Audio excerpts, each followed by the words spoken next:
It is just a huge honor today to be sitting in Phoenix, Arizona with Alex Zlatin, who flew in all the way from Winnipeg, which is Winnipeg, Manitoba, which is right above North Dakota, capital Fargo, if you're trying to get your geography right. As the CEO of dental practice management software company Maxim Software Systems, Alex Zlatin helps struggling dental professionals take control of their practices and reach the next level of success with responsible leadership strategies. Leveraging over 11 years of management consulting experience, he empowers organizations to become more productive and profitable based on the belief that successful businesses establish a genuine connection with employees, stakeholders, customers, and vendors. His passion for strategic management and business leadership began with earning a Bachelor in Science and Technology Management at HIT in Israel. Now, is that in Jerusalem or Tel Aviv? That's actually just shy of Tel Aviv. It's in Holon. And I was there all last week, and I filmed 10 podcasts on location. And if you're wondering why I'm wearing the same clothes on all the podcasts, is because I never got my luggage. It's the first time I've ever gone to a foreign country for a week. And in fact, I still don't even have my luggage. I've been back home 3 days. They still don't know where my suitcase is. But anyway, Alex immigrated with his wife, Karina, to Winnipeg, Manitoba, Canada, where he first joined Maxim Software Systems as a director of operations. After working with the company for several years in different capacities, he rose to his current position of CEO. Do you own the company now? No. Okay. But there's one owner that also works as a CTO. Okay. Alex volunteers his time and expertise to various professional organizations, such as serving on the advisory board of AMBAC, Association of MBAs in Canada, as a business mentor to young entrepreneurs for Futurepreneur Canada. Oh, love that, Futurepreneur Canada. And by launching his own organization, Dental Office Managers Association in Canada. So my first question is, you have a long journey. How did it end up in dentistry? Actually, it's by mistake, like all the good things that happen. I came to Canada, I was looking for work. I was applying to many places. And one of the places was operations manager in Maxim Software. And what happened was originally I had background in manufacturing, security, logistics, and sales. And I said, operations sounds like it would be encompassing of everything. So I applied there. They hired me, and that's how it started. So why did you leave Israel? I just left it. I didn't want to leave after 5 days. How long did you live there? Well, I lived in the majority of my grown life. I came from age 5 until about 29. So did you meet your wife there? Yes. Okay, we got married there, kids in Canada.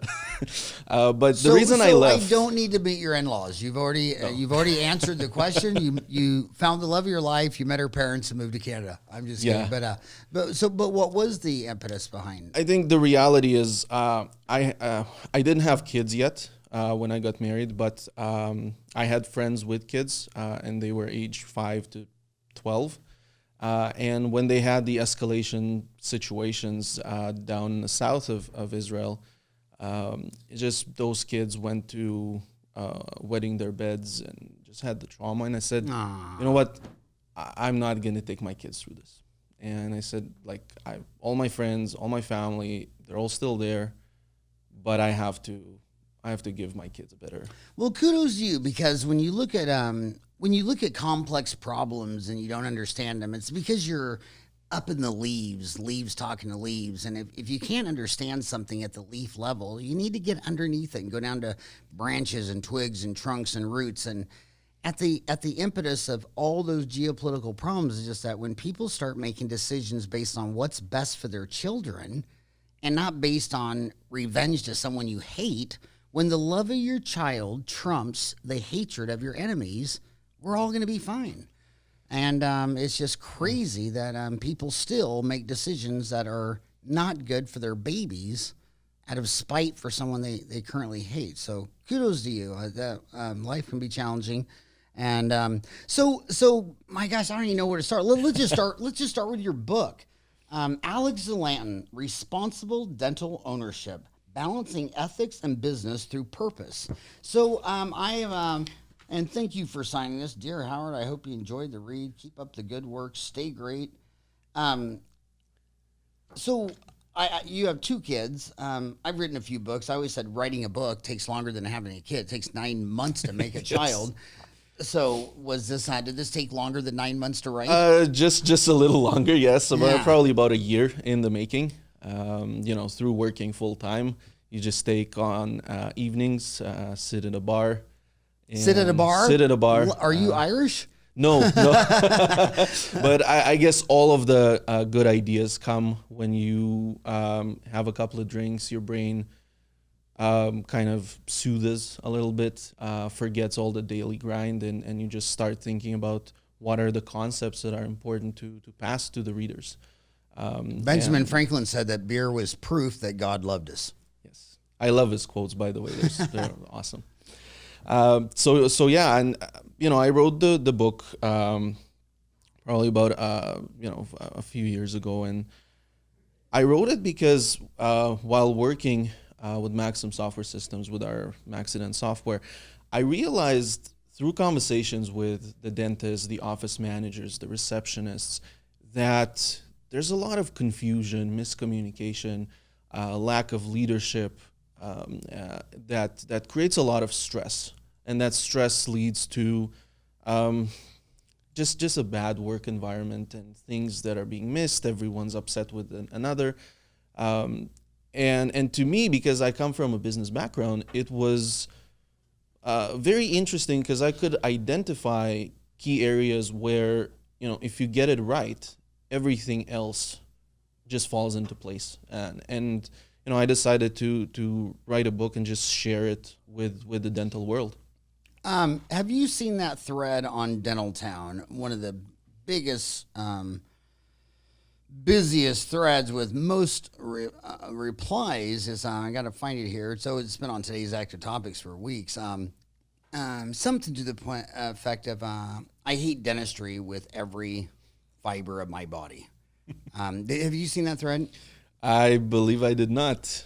Is that because of all the business and ownership things? They all have a when I'm looking at that thread, I think a lot of it, satisfaction equals perception minus expectations, and I think that so a lot of people have incorrect expectations. I mean, just because like when I was little and my next door neighbor was a dentist, dentistry was very different when I was 10 in 1972 in Kansas without a dental school than it is in 2020. I mean, things are changing. And, there used to be a gold rush in the 49ers. Well, that went away. There used to be an oil rush in Titsue, Pennsylvania, where they discovered it. I mean, so there's boom and bust cycles. And I think a lot of the older millennials long for yesterday. And, if Albert Einstein taught us anything, there is no past and there is no future because we only live in the present. And just because something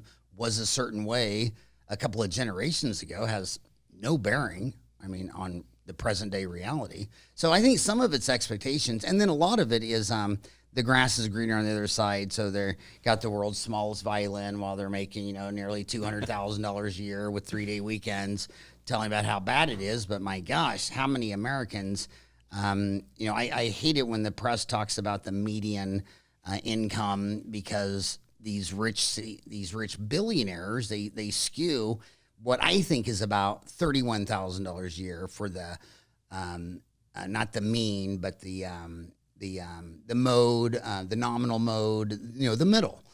And it's about $31,000 a year. And you factor in Bill Gates' money, they tell everybody it's almost $50,000 a year. But man, when you're walking away from dentistry where the average one makes $187,000, and then you realize that your average patient's making $31,000 a year. And of course, that's not including all Americans under 15. It's just 15 and over that has a job. And I don't like GDP divided by person because what if you're an export country like Germany and you're exporting all this revenue, but you're factoring that into the German people's income, and that doesn't make any sense to me. But so I just think it's unrealistic expectations. A lot of it. I have a quote similar to what you said. I said, 0 expectations equals 0 disappointments. And it's very similar to what you said. I think, it's all about purpose. What is the reason that you are going to dental school? Is it because you want to earn a lot of money? or is it because you want the combination of the art that is needed in dentistry and the science behind it? Is it something that is intriguing you? Do you want to help people and you find this area fascinating? If those are the reasons, that's why you need to pursue dentistry, not because of the big money that is portrayed in dentistry, especially when you get out of school with extreme debt and not a lot of tools on how to deal with that debt. Rise of dental corporations, DSOs is not helping anything. Heartland just reached over 1,000 clinics, I read. And I read a few that, there's Medicare and Medicaid and state coming after them, taking them to court, settling outside of court, which basically means those corporations did something atrocious to patients. They paid, I guess they returned the money to the state and federal, but there's no compensations for patients because it was settled out of court.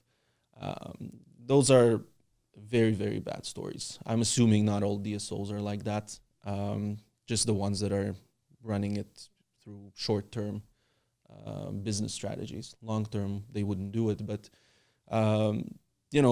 hating dentistry, I hear this from a lot of dentists that own a clinic, their first clinic, probably after about buying it and until up about 3 to 4 years if they don't sell it back. Just because a lot of times you buy a clinic and you start uncovering all of the things that no one told you when you were evaluating it. You start dealing with things like human resource people, which is very, very different than teeth. You have to incorporate marketing almost from the get-go. You have to understand how customer service works and patients and Google reviews. There's probably 3 or 5 very active threads about Google reviews on Dental Town right now. They're thinking how to deal with patients who disgruntledly leave a 1-star review, multiple ones. Taking them to a lawyer, contacting them, all of that. When you talk from a business standpoint, you just have to reply to them in a way that potential patients would look at it and say, it's okay to have a 1-star review. In fact, if you only have 5-star reviews, I would be really suspicious. But how you respond to it is just you candidly respond very genuinely in terms of what that is. You present the facts and you say, if you would like us to make it better, please contact our office right away and we'll help you. And you forget about it. Taking a patient to a lawyer is just going to cost them a lot of money and a lot of headache. United States is only 4.5% of the world's population of 8 billion people, and lecturing in 50 countries in the last 3 decades, you start piecing together a big macroeconomic puzzle. And when you said DSOs, the first thing I thought was you're born in Uzbekistan. Yes. So was the old Soviet Union. Yeah. Is it part of the Federal Russia now? No, it's separate. But when I was in Israel a week, there was I met Russians everywhere. And I even asked one Russian, I said, are you the most dominant group that moved here? And it's really high up there. I don't he didn't know if it was actually, but when the old Soviet Union, dentistry was stomatology and it was a part of medicine. And when you said DSOs, there's only 3 DSOs in Israel, and I got to study all of them, and all of them are part of a hospital. It's all in the medical world. And it's amazing how the individual dentists in Israel were like Americans. They were a solo practicing guy. But the DSO framework, it was part of a hospital. And all their students and residents, were going from department to department. And I just think the Soviets, I know you're not supposed to say that. It's politically incorrect to say that someone you disagree with did anything right. And they just have a better system. And what I also like about it, we start off with this thread about, you really need to read this thread. It says, I hate dentistry with every fiber of my being. What are my options? And it's 488 replies from dentists trying to help this guy. And what I love about my homies from Poland and Ukraine and the stands is that since they're an MD stomatologist, say you lost an eye and you couldn't do surgery. Well, they'll just go back and do a residency in dermatology and bada boom, they're off and running. But in America, you'd have to go all the way back to med school. And these design structural inefficiencies, I don't see how they work for anyone. They're just stupid. But it's been going on that way since they started the first dental school in the world was in Ohio, and then the first dental university was in Baltimore, I think about 1858 or something. And it's 160 years on the wrong track. On a good track, but it could be a better track. So in explaining this story, I want to, you said Maxim Software Systems, so I want to get that away. So on LinkedIn, it says, launched in 1980, Maxim Software Systems has been providing dental management solutions for over 30 years. Headquartered in Winnipeg, Canada, our software is used by thousands of dentists on 3 continents. You should have said 4. You should just throw in Antarctica. There's 4,000 people there, and I podcasted the dentist there. So you should just send it to him. Just say, just download it so you can update to 4 continents. Our flagship brand, Maxident, is a dental practice management program that enables dentists and their staff to properly run and manage their clinics. Our software solutions also help dentists become more efficient through digital tools such as charting, imaging, patient communication. Our company is a recognized leader in delivering state-of-the-art dental practice management software. Our innovative, easy-to-use software suite, Maxident, integrates cutting-edge technologies like voice input, touchscreen, tablet design, electronic signature, digital imaging to help dental office improve. So what's the hottest? So you're in 3 continents. What are those continents? So Europe, we work with the UK quite a bit, and then we have a couple of dentists in Kenya, so Africa. By the Serengeti.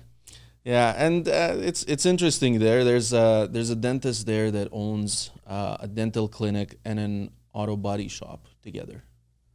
So when we did the data conversion, we got the data together with the auto parts. So it was an interesting thing. But that's also, like you said, you travel and you lecture and you piece things together. It's very interesting when you work with dentists in other countries, how they operate and what is the uniqueness in their countries in terms of what how they practice and how their patients behave and demographics and everything. So it's been nice. So there's about 21,000 dentists in Canada who are the top 3 practice management software leaders. It would probably start with Dentrix of Henry Schein, just by sheer size. And then there's probably Able Dent out of Toronto. And then there's some smaller ones that compete on place number 3. So it's us, it's Clear Dent, it's Logitech. And there's probably another 20 or so that are more regional and quite smaller. So what is your unique selling proposition? In America, I would say the same thing. Shine has Dentrix. That's like if you get your product into Walmart, if they just put it on their shelves, you're going to sell a lot of it. They got 4,000 locations. Patterson, big. They got EagleSoft. But it seems like those 2 guys have to advertise a lot. But the only guy in America who's not advertising and growing rapidly is Open Dental. What is your unique selling proposition, and how is that compared to why you think Open Dental's taking the lead or on the path to take the lead in the United States? Before I dive into what we deliver, I think Open Dental has basically 2 really big advantages. So one, it's free to download. And the second thing would be that, the concept of it is, by dentists for dentists. And I think that resonates with a lot of the dental industry. So also, I guess on a side note, I'm assuming dentists are kind of tired from the big companies a little bit. That's what I was trying to get the head of the CEO of Burkhardt on the show because she's 4th generation. She's a woman. And when now dental schools are half women, and it's like, what an interesting story because when you get an oligopoly of 2 or 3 major players that consume 80% of the market, they build up so many negative reviews over time that your best strategy is, I'm just not them. Guess what? I'm not them. And I'm not them. I mean, like if I was trying to get more accounts for supplies, I mean, I'd just raise my hand and say, hey, I'm a CEO, I'm a woman, and I'm not Shiner Patterson. And it's like, God, that'd have to be the best marketing advantage growth strategy. But you said Open Dental, the advantages is free to download. And what was the second one you said? Free to download. Well, that is by dentists. Oh, for by dentists, dentist. Jordan yeah. Sparks started it because of his frustration with Dentrix. And now his brother Nathan runs it. But is a large part of it the fact that it's open? I Open think software I that think- you I could think hire a programmer and just start adding to it? Because in these 50 countries that I've been to, a lot of countries I've been into, especially more economically challenged countries, they just downloaded one copy of Open Dental, never gave them a dime, translated it all from English to French and Cambodian or Vietnamese, and they've been running with it for 10 years. And I asked Nathan about that. Does that bother him when he was on the podcast? He's like, no, that's the culture. And he makes a lot of money on some of them because some of them 10 years later have 300 users but want the new upgraded version. You're like, okay, well, for 10 years, you've had all these. And so they negotiate a check, and it's a big payday. But so is the fact that it's open software as opposed to a really closed system like Apple? You know, I didn't mention that component just because it's a double-edged sword. Having a software that's open source is good for customization and the freedom, but it's not the greatest for security. So when we are in a world today of ransomware and all kinds of other malicious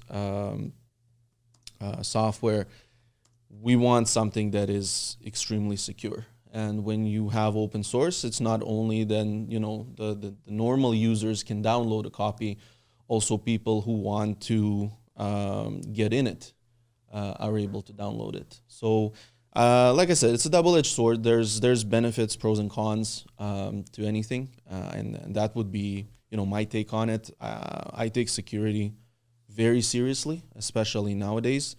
In Canada, we have quite a few, you know, you have HIPAA in the US, but in Canada, you have the federal equivalent of PIPEDA, then you have PIPA, then you have FIPA, and then Alberta also has its own privacy commissioner with their own Health Information Act. So there's a lot of emphasis on privacy and patient records and electronic record keeping in Canada. And I just think that you need a centralized place to make sure that all of the changes that are done are secure enough for what the standards are and the expectations. So, you know, when I started this internet revolution, it was all desktop PCs. It was Microsoft and Intel and Cisco and Dell. Now it's all smartphone. And a lot of people don't like the when they're posting links to other dentists and social media where they have the AMP link for the accelerated mobile pages, which makes almost instant loading on the mobile. But a lot of people say that that's not good for what you just talked about, cybersecurity and bullying and all that stuff. Do you have an opinion on AMP? Not really. I think in today's world, you have to be cautious in anything that you do. When we talk about, you know, managing networks in your office, you know, when we talk about using a cloud, that's great. You outsource a lot of your security to the cloud, but then you lose all of the control over how the security is being implemented to those companies, and you just trust them to do what is in the agreement. But in the case that, for instance, they get hacked, what does their agreement say, and how is it going to affect you? You know, we've seen the Colorado and Wisconsin ransomware that these dentists would probably did their best at security and their network, and they just got hit by ransomware and without you said trust. So in 2020 investment guides on Motley Fool and everything, cybersecurity is going to be the number one sector again. And I think that in my lifetime, trust has been underneath the most pressure I've seen in institutions, from church, government, every sector of trust is just going down and down and down. And I can't wait till that pendulum stops and starts swinging back the other way. So how many users do you have for Maxim in Canada? That's your mainstay. I mean, it's mostly a Canadian business. Yeah, mostly Canadian. We have 1,300 installations. 1,300 nationwide. So that makes you the pilot with a lot of information. I mean, you're listening to this on your commute to work or on the treadmill, and you just get to see your office, your data. You know your personal framework real well. But I loved it in your intro on your website. It said something really profound. I hope it doesn't swoosh over anyone's head. Where is it? Says that a successful business has a genuine connection with your employees, your stakeholders, customers, and vendors. And dentists, they don't want to run 10 minutes late on their next patient and see everybody on time. But you got some lady out there from Dentrix that's been waiting to see you for half an hour, and you treat her like she's some third world person, and she gets to see 50 people in your tribe, in your community. They have so much information, and here you're sitting on 1,300 data sets. So sitting on 1,300 data sets for how long you been with them? 7 years now. 7 years. So 1,300 dentist data sets for 7 years.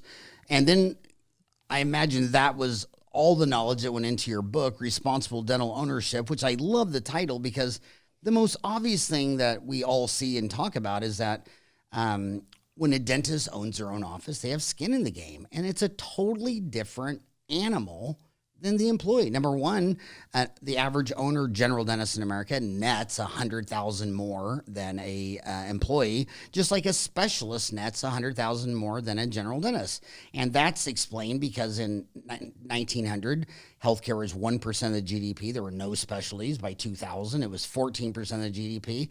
And the MDs had 50 specialties, and dentistry now has 10. So it's all moving towards specialization. And then when AI starts ramping up in the insurance deal, and they're like, "Hey, we only sell dental insurance not because it's under the Constitution or truth, liberty, and justice. It's only sold to businesses that dangle it to their employees to keep the employees to stay on, to reduce staff turnover, to get you to work for them and not somewhere else." So they're representing the owner of this business's employees, which he values. And AI is going to come back and say, when one of your employees gets a root canal, we noticed 20% of the dentists in Canada at 5 years, 20% have to be extracted. And then we have another set of 5% where only 5% get extracted at 60 months. So we're going to build into our plan that when it comes to root canal, we're not going to give you $600-700 of currency towards this transaction. And when it has 4 times the failure rate, if you would have went to another Canadian in the same province. So things are going to be changing rapidly. And I know that one is not going to go over well with my homies. They are going to absolutely... Oh my God, I cannot wait to pop some popcorn and pop a beer and read these threads when that starts happening. But so what is what do you say? A quarter of our viewers are still in dental school, and they're getting free pizza once a week by some DSO saying, he's a dinosaur, and when he was little, all the pharmacists owned their own business. Now they all work for Walgreens, and you're going to work for us sooner or later. Might as well join us today.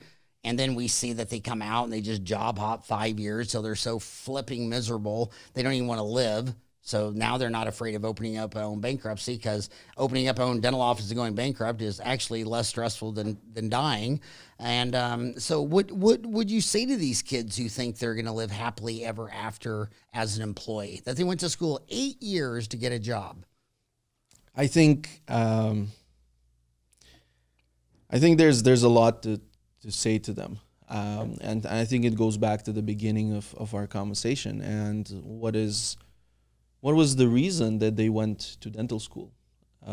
If the reason was for money, then they should probably go and work for a DSO, because they'll probably job hop and find a DSO that. Well, it has to be multivariate. I mean, nobody would go to 8 years of college to make less money.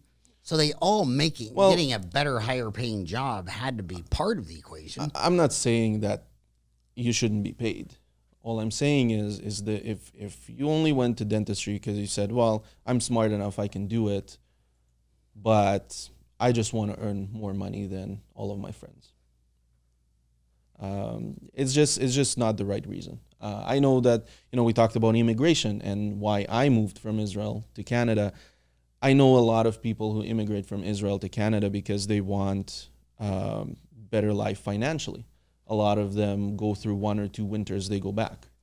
And the reason they go back is because they didn't immigrate for the right reasons. So when we're talking about being a dentist, So what were the wrong reasons? Why did they immigrate? And they wanted a better financial state for their family.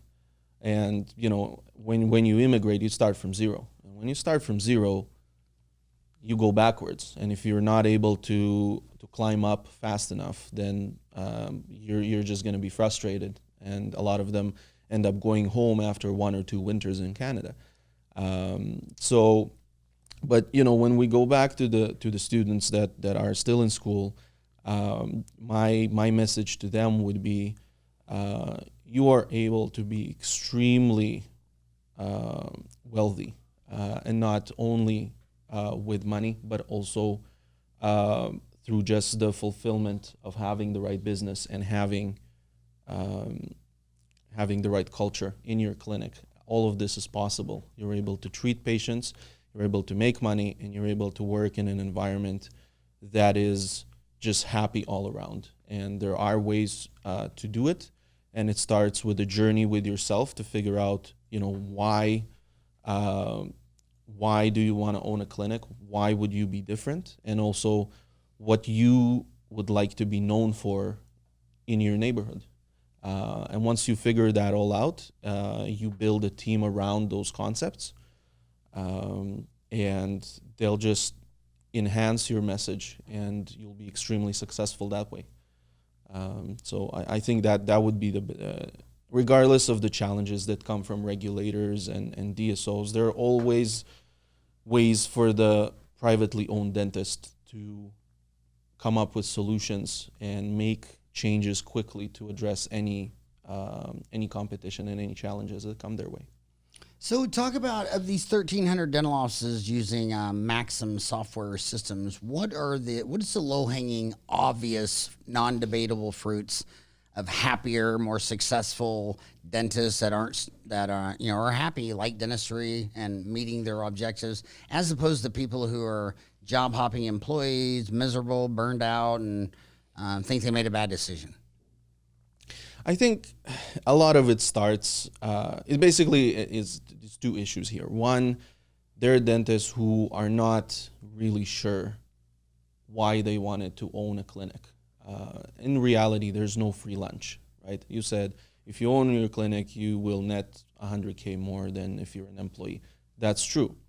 But the question is that each individual must ask themselves is, that $100K doesn't come free. You are now a business owner with everything that comes with it. Now, A, you need to know what that is that comes with it. And B, you have to understand that the effort you're going to put in is going to be less than the value of the $100K. And then if you agree with that, the effort you put in is going to be less than well, the $100K? you have effort versus value. The value is $100K. If the effort that you believe would be less, so for instance, if you like human resource and you like marketing, then the effort you would put in would be less because you're doing something that you like. So in that context, but the idea is if you know what you're getting yourself into and you're okay with it and you believe that $100K is worth it, do it. If not, you're going to be miserable. That's just the reality of it. And then the second thing is, and it's also a double-edged sword, is I'm a big believer in the fact that every office, as soon as they hit about 5 employees, needs an actual office manager. And the reason why I say this is because there needs to be a person that runs the day-to-day while you are seeing patients. If you spend half an hour not seeing patients, you are losing that production and you're not treating your patients well. And the reason why it's double-edged sword is because I speak with all of these dental embezzlement specialists, and they tell me that 90% of all embezzlements are done by office managers. So, and again, there are always ways to deal with it. So, first of all, I recommend hire an office manager, and B, make sure that they report to you everything and that you're still under control. You see, I envision a dentist who owns a clinic as they are wearing basically three hats. One is the clinician hat, one is the administrative hat, which is basically the operation, the day-to-day, and one is the business owner hat that carries its own challenges. But they only have so much time in a day to deal with everything. So they have to delegate the administrator hat to an office manager that will run the operations and then report back to them in terms of, what are the challenges and what are things that are put in place to address those challenges. So you have that Dental Office Managers Association in Canada. Dental Office Managers Association of Canada is a non-for-profit organization in which we are standardizing the practice for the dental office management profession. We are providing education resources to the dental office field, building a network of experienced dental office managers together to help shape the profession and guiding others in the dental office community who want to become office managers. And that was the Achilles tendon of dentistry, to where the dentist had 8 years of college, the hygienist had 4 years of college, the assistants, mine went to 9 months of Phoenix College training, and then you hire an office manager just off the street. She was, and there was, and the first guy that really recognized that and made the biggest impact was actually Jay Geyer in Atlanta with the Scheduling Institute. And that was just a Cambrian explosion of activity, and a lot of my friends all did it. I did it. Everybody did it. But more than anything, it was just like the first guy to really say, hey, they're answering the phone. That's like the most important thing. So what are you seeing as the challenges today of dental office managers, and what? How many dental office managers do you have in Canada on your officemanagers.ca website? So right now, like I said, it's still a new organization. Right now, we have about 250 members. That's huge. Well, I would. So next year in 2020, we're doing multiple events, attending all of the major trade shows in Canada.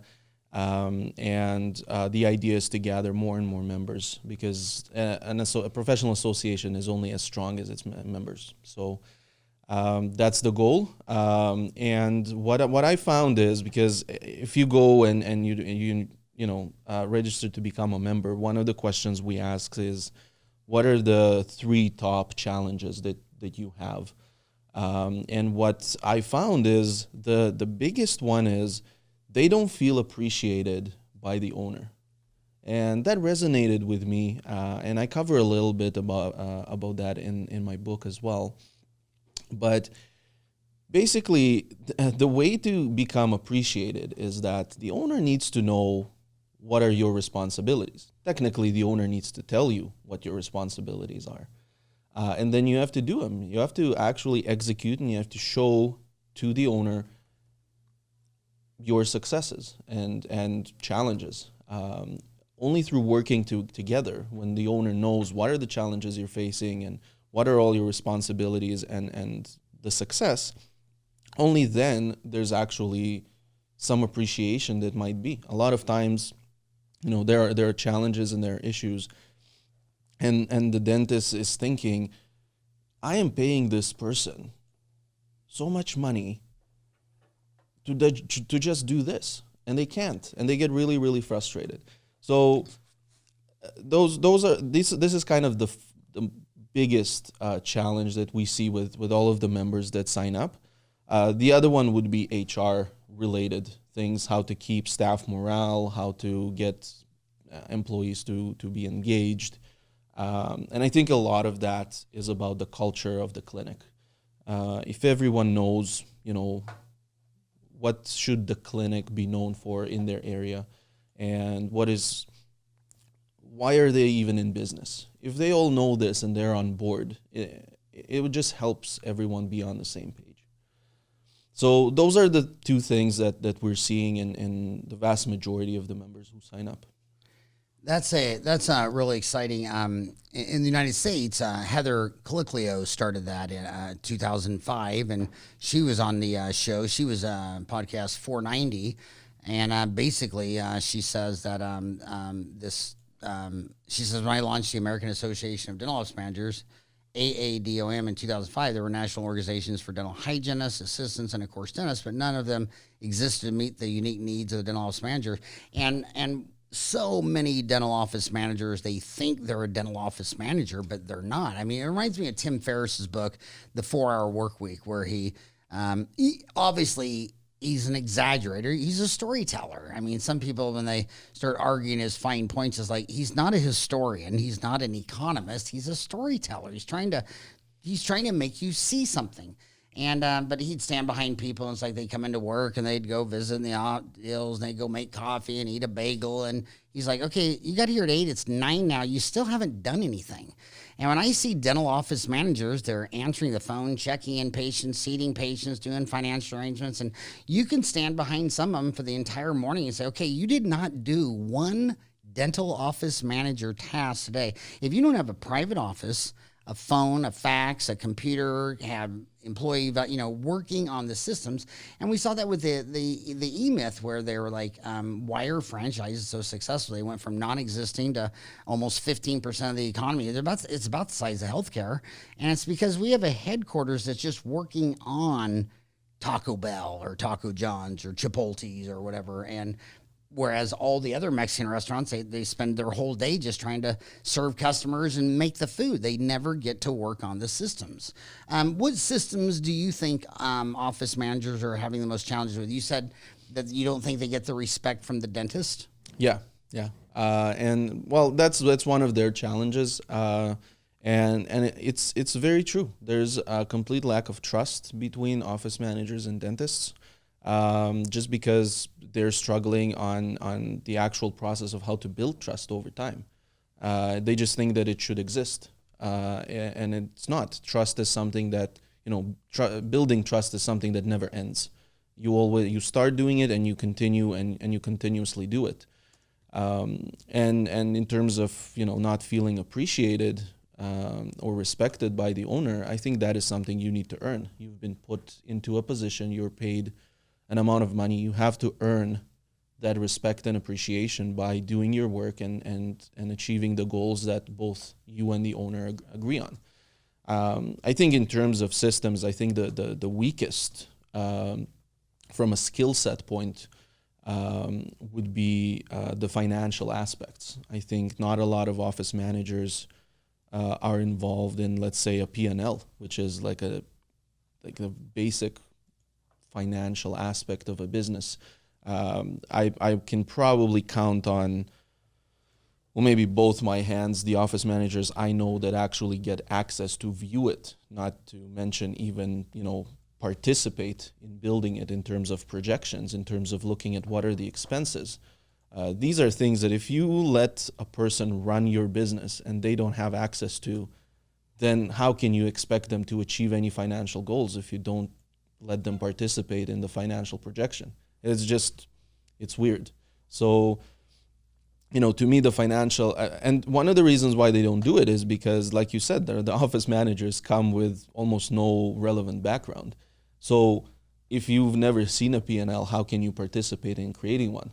But this is part of the skill gap that is out there that needs help with figuring out. And if you don't start involving them in P&L, then they will never be able to do it. Then you'll always be frustrated.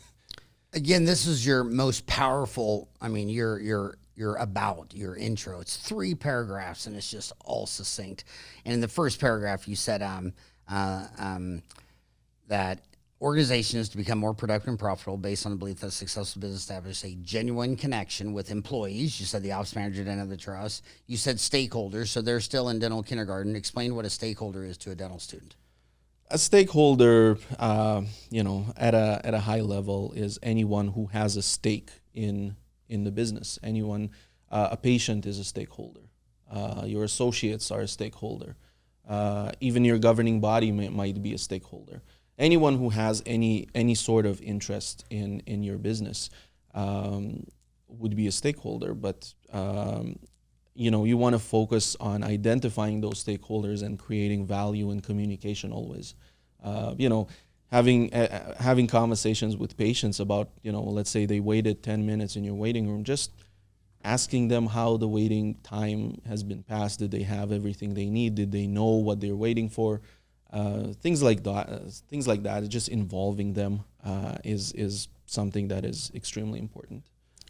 And continuing on your intro paragraph, you said employees, stakeholders, customers, that's your patients, and dentists don't call them customers, and vendors. I mean, I thought it was just amazing that when I had on the head economist of the ADA, who was Canadian, and Marco Vujicic, and my gosh, he's in the same Chicago with Delta, who's sitting on the data sets of hundreds of millions of claims. He couldn't get access to that, period. And Delta wouldn't talk to the ADA, and ADA won't talk to them. I mean, it's and so you're talking about the dysfunction between the office manager and the dentist. It's just it's all relationship. In fact, when you said what are dentists good at? Are they good at HR? Are they good at marketing? That's the same thing. Marketing is trying to understand how to connect with a patient to try to get them to come in.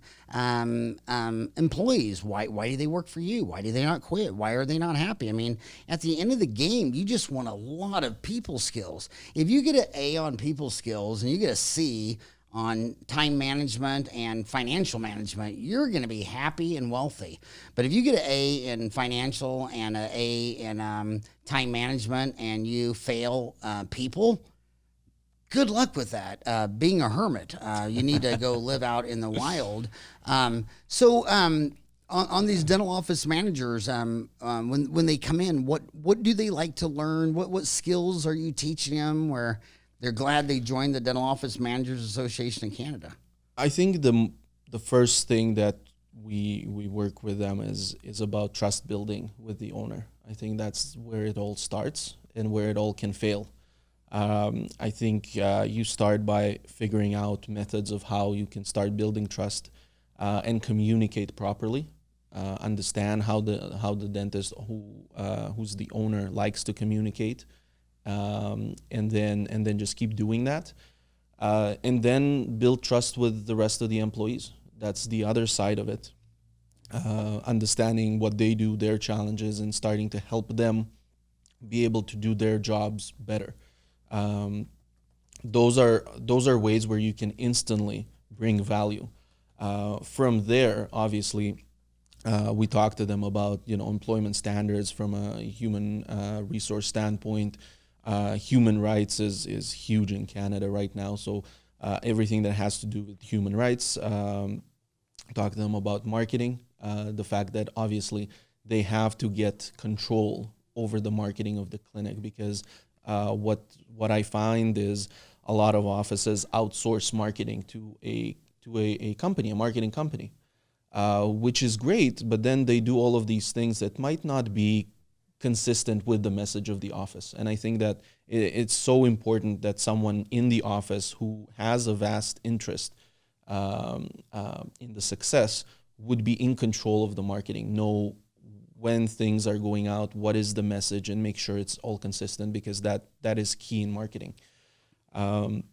So mostly marketing and human resource after the trust building.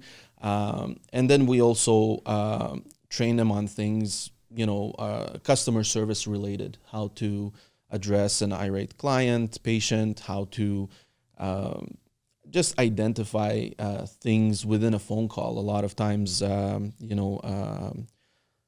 potential patient calls in and asks, how much is a cleaning? And how do you train a receptionist to answer that properly? A lot of people would either give the price or just say, well, we don't really give a price, you have to come in. Well, guess what the patient does? He'll just call the next clinic. In all essence, what the receptionist must say is, oh, it sounds like you're looking for a new dentist. Well, it's your lucky day, because Dr. Smith can see you today and assess all of your needs to make sure that you have everything covered. So those, you can see the difference in percentage of these potential patients convert from a phone call to actually visiting the office. And then their entire experience, like we know, needs to be really, really consistent and good for them to actually become an active patient that keeps on coming. So those are the types of things that we try help office managers evolve into the global understanding of these topics and how it helps a dental clinic.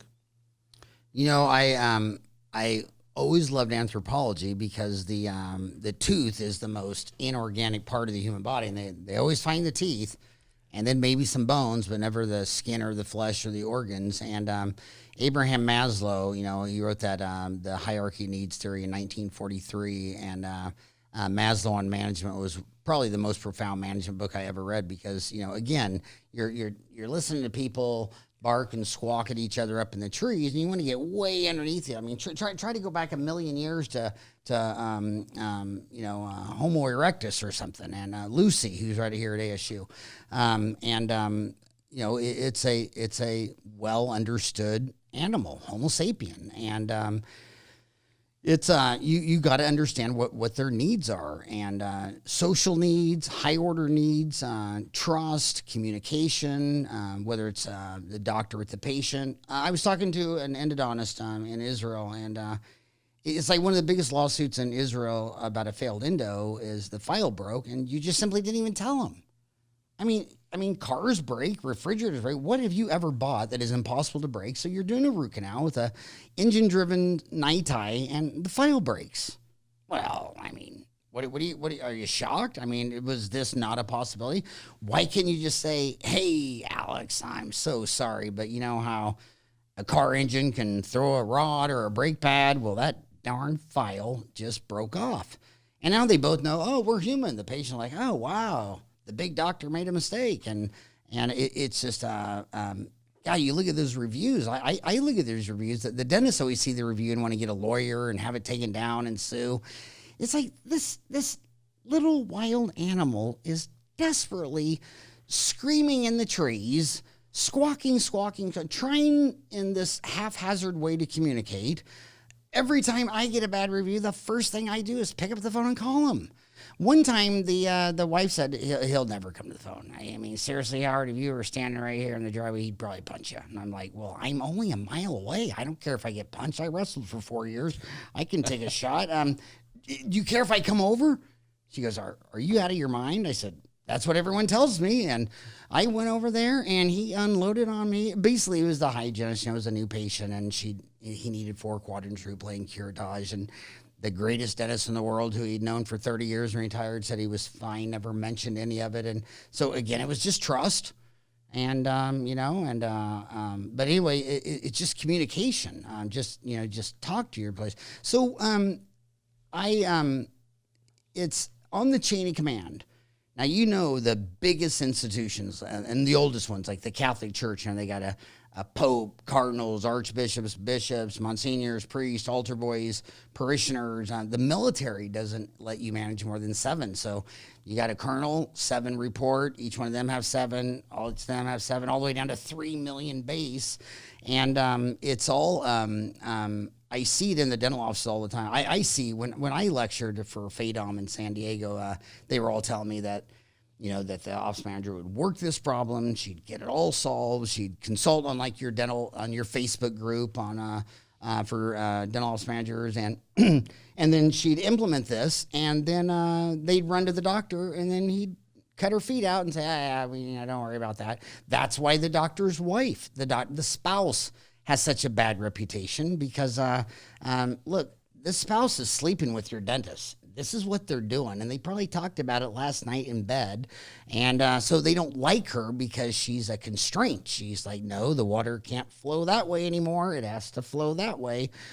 So how do you get the doctor to sit there and say, look, dude, you're the general, and that's your lieutenant, and if she tells the infantry that this is what we're doing, just like in my organization, I got 50 employees. Lori's been the president for 2 decades. When I seriously disagree with Lori, hopefully Lori's the only one that knows it.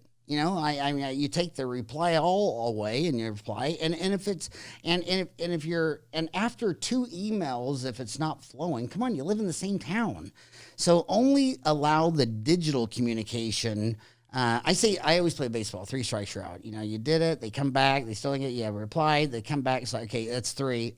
This game's over. It's out. Go back to the dugout and go walk in that cubicle. And I hate meeting for breakfast and lunches and all that, because if I want to talk to you, I don't want to spend 10 minutes driving, 10 minutes ordering, eating with food. I mean, come on, let's communicate. We could do this in 3 minutes. And some people, they have needs. They want to FaceTime because they need to see you. Other people don't want to be seen. They just want to be heard. But it still just comes down to communication. You're talking about communicating your purpose. Why did you want to be a dentist? Why did you want to be an office manager? Why did you want me to fix your tooth and not one of the other 6,000 dentists in the state of Arizona? People, I mean, it's just entropy. The universe is built on entropy. And, you just need to try to put order into your personal framework needs of the people that you work with. That's very true. You mentioned a couple of very, very interesting points. I've heard a lot of instances where the staff just run back to the dentist and say, oh, well, the office manager told me this and this. I don't agree. I'm not going to do it. You have to change the decision, otherwise I quit.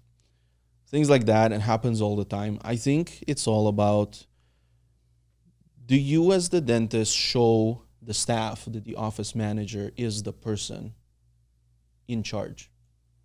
Do you tell them that what the office manager says is as if it came from you? Do you tell them that as a clinician in the office, you report to the office manager too?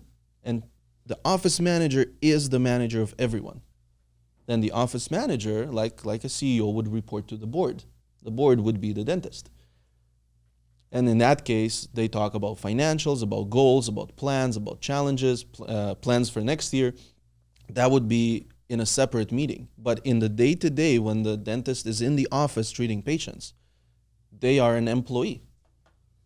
And as such, they report to the office manager as all other employees, as all associates, as all front staff, assistants, hygienists, everyone. And I think when you establish this type of a culture, then everyone is on the same page. And if you disagree with the office manager, which is possible, then you just meet after work, or you meet in an office and you have a conversation about it. What was the thought process of the office manager behind behind that decision?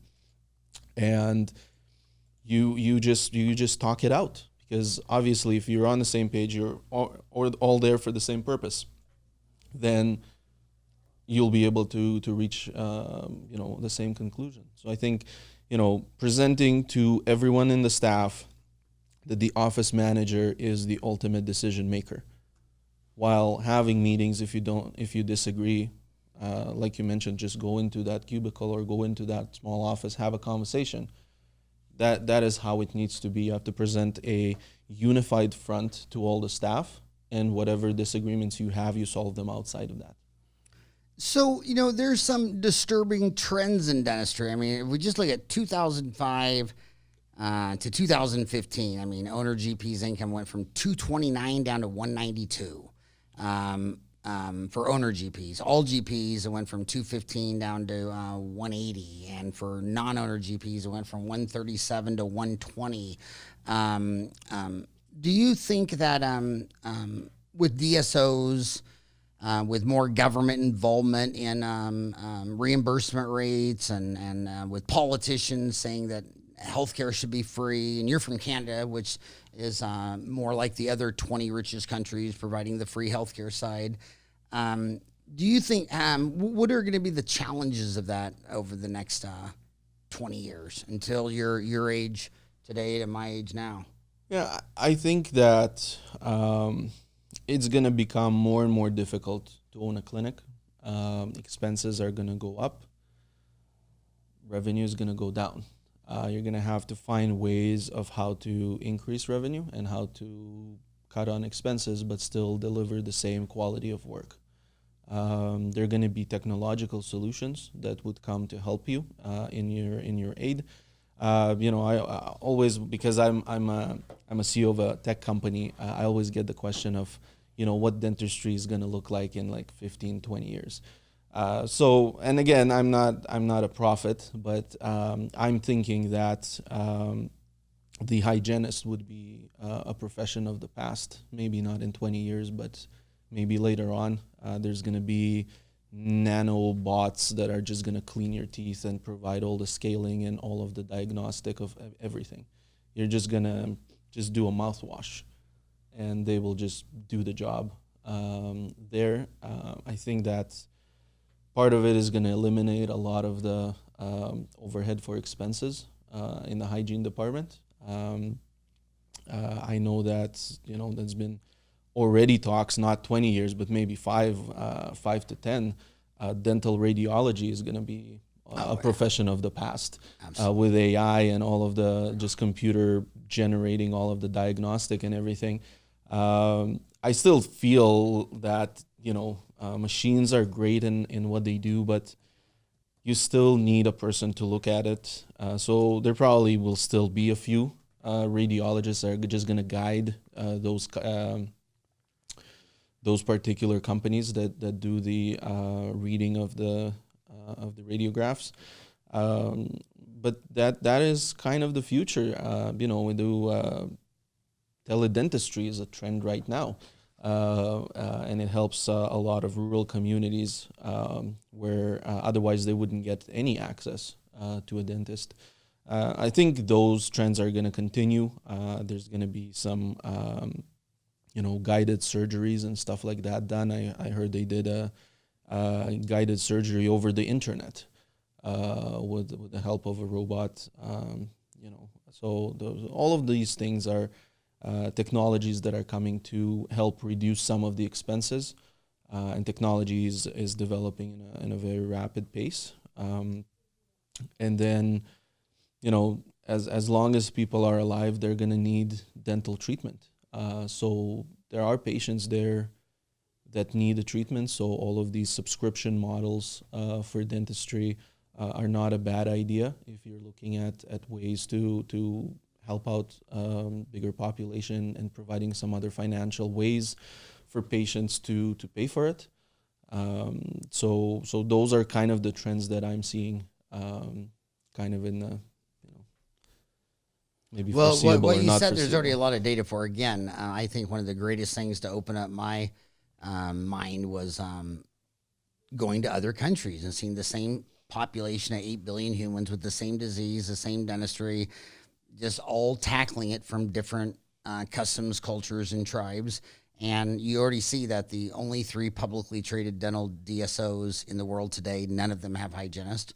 And when you go to, as you're opening up dental schools and expanding, as you're expanding, you can't have up if there's not down. You can't have hot if there's not cold.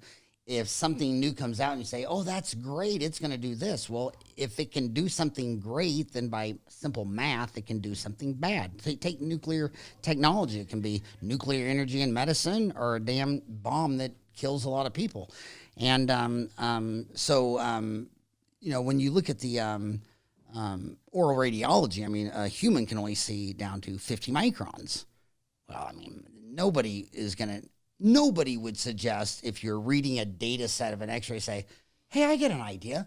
Let's get a monkey without a tail to read the x-ray. You'd be like, what, because there's no parakeets or kangaroos? oral radiology is just going to disappear rapidly. Hygienists are gone because what was the opposite of increasing productivity? Why did you increase productivity? Because you go back to the 70s when there wasn't a lot of dentists, a lot of decay, not a lot of fluoridated water or toothpaste. So the whole impetus of practice management was to increase production. So you're a dentist, just do the big items, get the hygienist to do the smaller items, delegate to where you're just doing only what a dentist can do. So that's the perfect solution in the 60s, 70s, and 80s. But when you start seeing markets where I've been the keynote speaker in, like, say, Malaysia, Cambodia, where I think Malaysia went from one dental school to 11 in 5 years. I mean, talk about an economic macro shock. Well, what was the first thing that died? Delegating a lot of stuff to a lot of hygienists and assistants and all that. And Singapore, another very oversaturated market. And the dentists are all in one room the size of this. Their patients call them on their iPhone. They have one chair. And so maybe they went down from $1 million practice where they were taking home $250, and now they're down to a $300,000 practice taking home $280. I mean, I've seen it. I mean, so the top line revenue drops, and your number one expense is labor, so you got to cut that. I mean, all this talk about saving money on supplies, it seems like the dentists who talk about saving the most money on supplies forgot to look at the largest item of expense, labor, and second, lab. I mean, when people telling me about saving money on supplies, I'm always like, can we go back to labor? Yeah, I could go the rest of my life without talking about the electric bill, the light bill, and supplies. Go back to labor. So, yeah, hygienists are under huge macroeconomic pressure. Now, when we say that for a planet of 8 billion people with 2 million dentists, or the United States with, 325 million people and 211,000 licensed dentists, yeah, your location, your rural, your state, your province, it might be totally different. We talk macro trends, but yeah, the hygienists are under pressure. Delegation is going to be diminished with expansion of dentists and dental therapists and what else. What other predictions you see moving forward? Because the first two that you said are factual and observable 10 years ago. Yeah, I'm seeing a lot of transactions done online to save on some of the overhead and the front staff too. So if it's chat bots and all kinds of automated answering services, just to cut back, so you can go from 3 receptionists to 2 receptionists. Again, like you said, labor is the number one cost for the overhead. So ways to remove that through technological services is a big one. I know some schools where there's a dental assisting programs, at least in Canada, are doing a scaling module. So they're able to scale. Different provinces is up to different depths, but still, it's another multitasker, versatile employee that can do many things. An assistant can assist. She can do the scaling. She can do the front office work, and having a versatile person it just helps all around, and you're able to be a little bit leaner in all of your operation. I think those are kind of the bigger trends, and but yeah, the future is not about less challenges. It's about more challenges, more of the same, and some new challenges coming over. And a lot of it is looking at practical solutions to these issues. Supplies, you mentioned supplies and saving on supply.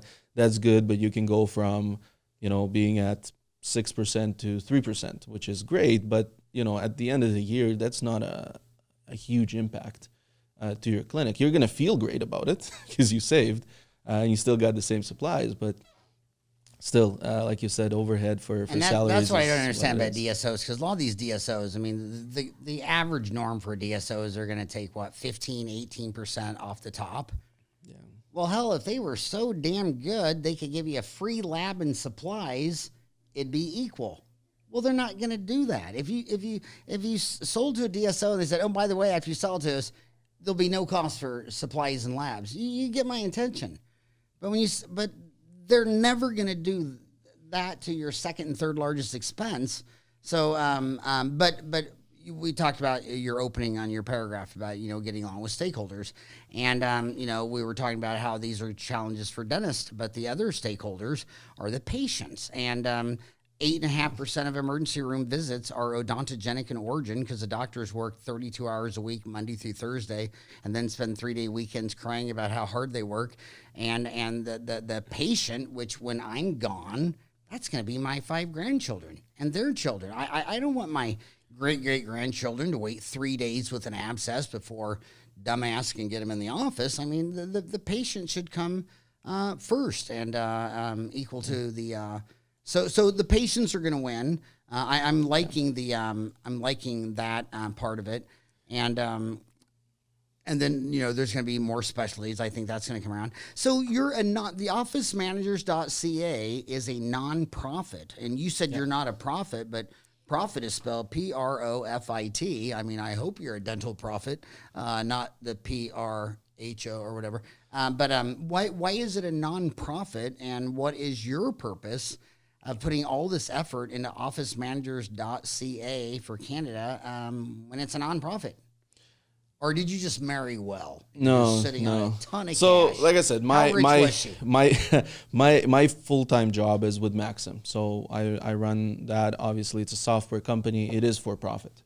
I started the association as a federally incorporated non-for-profit just because it is a professional association.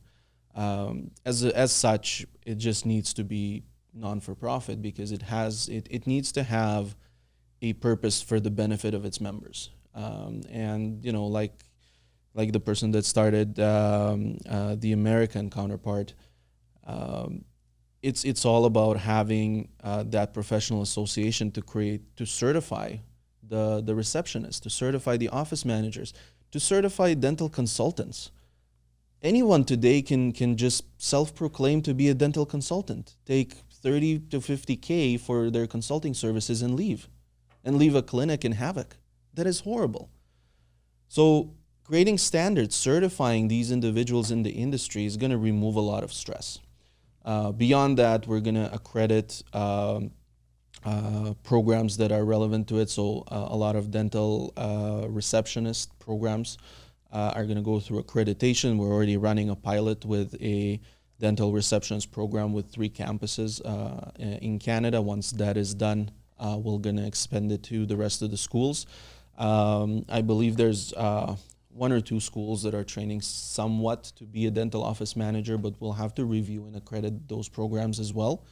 And the idea is to help the dentist struggle with some of the upcoming challenges and even the existing ones by hiring people that know what needs to be done and how to do it.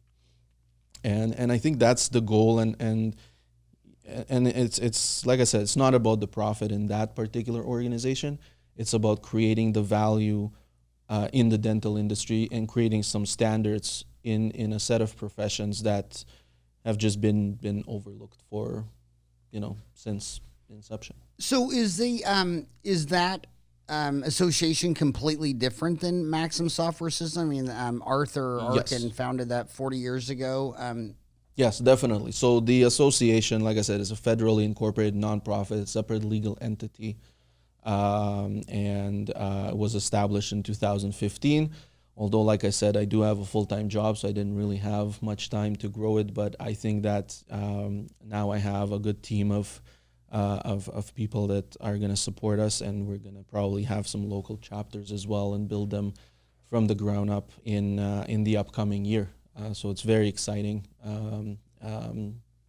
project. So what's the exit strategy of the founder and Arthur Arkin? He still owns the company. He's the founder. No, he sold about 9 years ago. Oh, okay. And he was still involved probably up until And who'd he 5 sell years it to? ago. So he sold it to 2 former employees. Nice. There was Cheryl and Chu. Cheryl was more of a business person. She started as a salesperson, and then Chu, who started as a developer and rose from there. And about 3 or so years ago, Cheryl sold her share, so Chu is now the sole owner. Chu Quach, yes. He's a sole owner, and he also works as the CTO with us. So he's a technical background, so he's responsible for all the technology.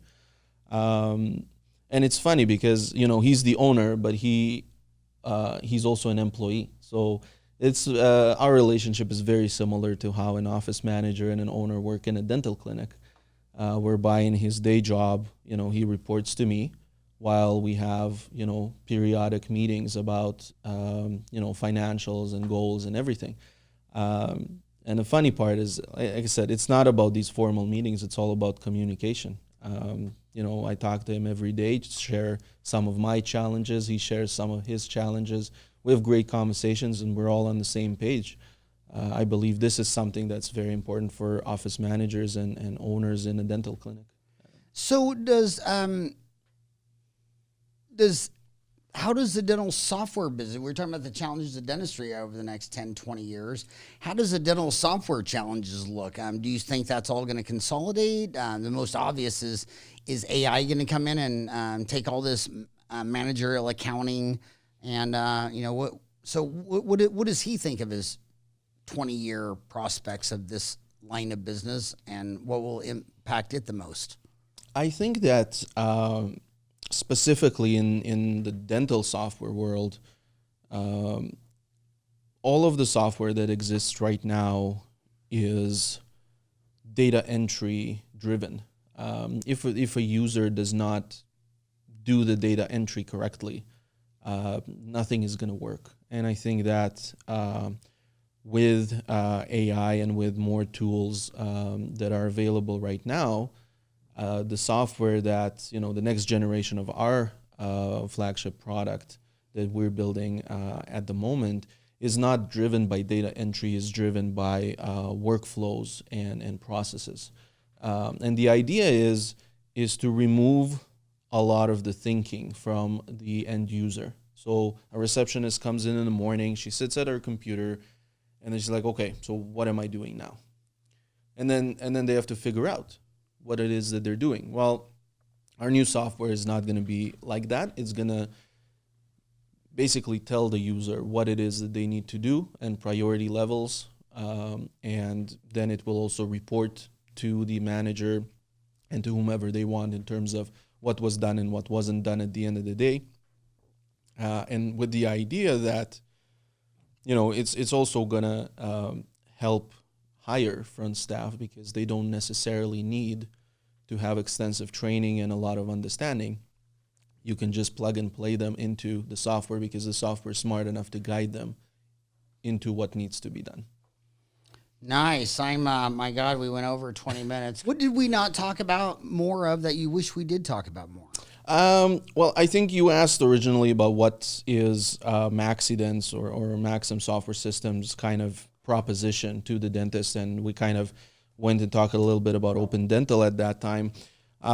So when I became the CEO, I did a comprehensive change in how we deliver service because I believe that, like you said, a lot of the software is kind of the same, it does the work. So instead of having a tech support call center, what I did was I created success teams. And in that success team, we have a dedicated technician to a region. We have an implementation specialist who's a trainer, and we have an account manager to help on all of the business questions. So we have a well-rounded team that is responsible for a certain region. And with that, they're building relationships with the office, building relationship with the staff, they're building relationship with the clinic's vendors. They have familiarity with their network, and through those relationships, they're able to deliver value day in and day out. So I think one of our biggest advantages over other companies is our ability to have that dedicated success team that is completely dedicated to the success of those offices. The other thing is, similarly to Open Dental, we provide a free copy of our practice management software license at no cost. And one of the reasons we do this is because we believe that there's a lot of older software out there that don't have the capability, and we believe that that's the part we play in helping the dental industry deal with some of the rising costs. Also, it puts the onus on us because we become a subscription company. And as you know, with subscription companies, we have to earn the subscription every single month. And we do that through the delivery of our services. So, but it's such a better bet because like on Netflix, when you know you got this many people, all giving you $10 a month, that's a lot easier to predict than Disney. Oh, we're gonna spend $100 million on a blockbuster movie, and we hope it does $300 million, but it might die at the box office. I mean, the company subscription model, that's Spotify, Netflix, and that's where everybody's going because it's predictable. I'd rather have 1,300 people giving me $1 every day than every 1,300 days some guy walks in and gives me 1,300. I mean, one's nerve-wracking, and it's caused a lot of dental companies to go under. But one of the problems with software about what to program is that it's obvious to everyone that when you go into any dental office and you run utilities about what features were used, 85% of the features are never used, while they just keep having. I mean, Dentrix had. I remember I went up to Utah one time. They wanted key opinion leaders to hear about their next roll up, and before he started, I interrupted. I sat in the front row, I was just being my total jerk self, and said, "Excuse me, but what percent of all your existing stuff is never used?" I said 85%. So this whole lecture today, would you just say that 85% of this is just complete noise and a waste of time? And one of their problems is they keep asking the dentist what they want. Well, the dentist is a chef. He wants to cook. He wants ingredients. He wants to do working out. He works with his hands. He's a surgeon. If you don't know what the difference in a statement of income, a statement of cash flow, and a balance sheet is, how would you, if something's above your comprehension, you're not going to ask for it. It's an unknown. And so they have all their accounting in Quicken, and then they have all their dentistry in Dentrix. And are you going to be able to bridge that together? Like your own CFO, Cindy, would Maxim Software solve her problems? I mean, do you think you'll ever bridge the gap between Quicken and Maxim Dental Software? I think part of bridging that gap is a lot of conversations with dental accountants, which we're having, and you have probably more opinions than accountants, but it's about consolidating that data. So, I'm in constant conversation with multiple accountants in terms of even the simplest question is what type of accounting is better? Is it open item or balance forward? And the answer is it depends, right? So, for instance, for the Canadian market, open item is the way to go. For the U.S. market, explain to my homies, a quarter of my listeners are still in dental school. Yeah, so basically the biggest difference between open item and balance forward is that in balance forward system is you are just showing the balance for the family, for the patient. And there's some difficulty in itemizing what charge went with what procedure. With an open item, it's just outlined item by item, and also when you apply a payment, you can apply a payment to the actual item, not necessarily just to the balance. So it just, because the Canadian system is extremely insurance driven, when you are able to apply a payment directly to the procedure, that just makes your life completely easier. But even when you're talking about that with accountants, is it better to do open item or balance forward? Still, the opinions kind of are split, and it also depends on what it is they're doing. So we're working on these particular items to bridge the gaps, but I think the first step is for dentists to actually understand that they need to aggregate the data together to make proper business decisions and not just rely on their accountant. Because their accountant, although is really smart in terms of the accounting stuff, but they might not really understand the dental business that much.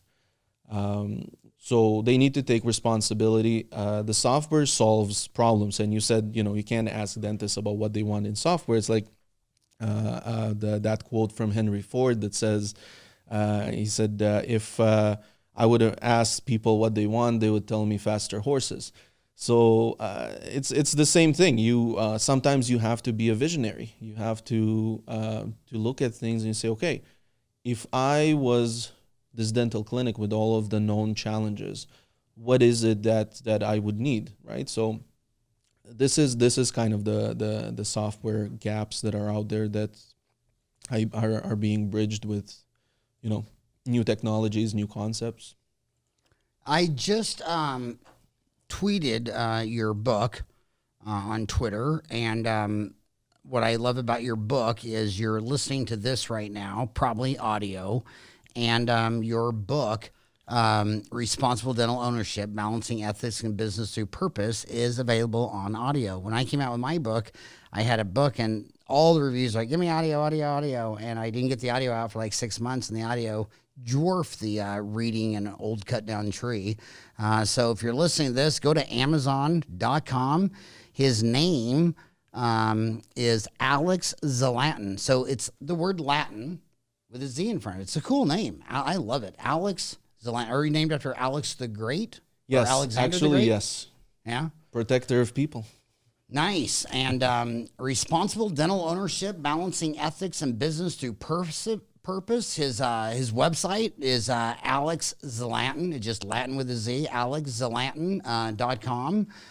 He's on Twitter at Alex Zlatin CEO. Maxim Software. Best of luck with that. I think. Have you got a full-time AI programmer? Did you bring in someone that programs? What is it? Python? You got any AI? No, not yet. The AI right now is built by our existing developers. They're now, like I said, the majority, probably more than 50% of our efforts are now on the cloud with the new tools and the new technologies that are available there. So far in the projects that we've built, probably 80% of the time is spent on security. Just because what's the point of building something you'll have to rebuild if the security is not good. So just the security component, and it's not like it's done. It's going to be a never-ending evolution, but that's the place where you have to start when you're talking about cloud computing. Well, Alex Zlatin, and man, how ambitious to hop on a plane. Did you fly in this morning or last night? Last night. Last night, all the way from Manitoba to Phoenix, Arizona. When are you going back? Probably tomorrow around noon. Well, before you fly back, will you see if you can find my suitcase? I still haven't seen it since last Friday. But thank you so much for flying all the way down from Canada. My pleasure. To Phoenix, Arizona, where 10% of all the homes are owned by Canadians. So you might want to shop around. That's actually very true. I hear when you're about 65 and get arthritis, you'll be an owner here. Thanks for having me. Thank you so much for coming. It was an honor to podcast you. My pleasure. Anytime.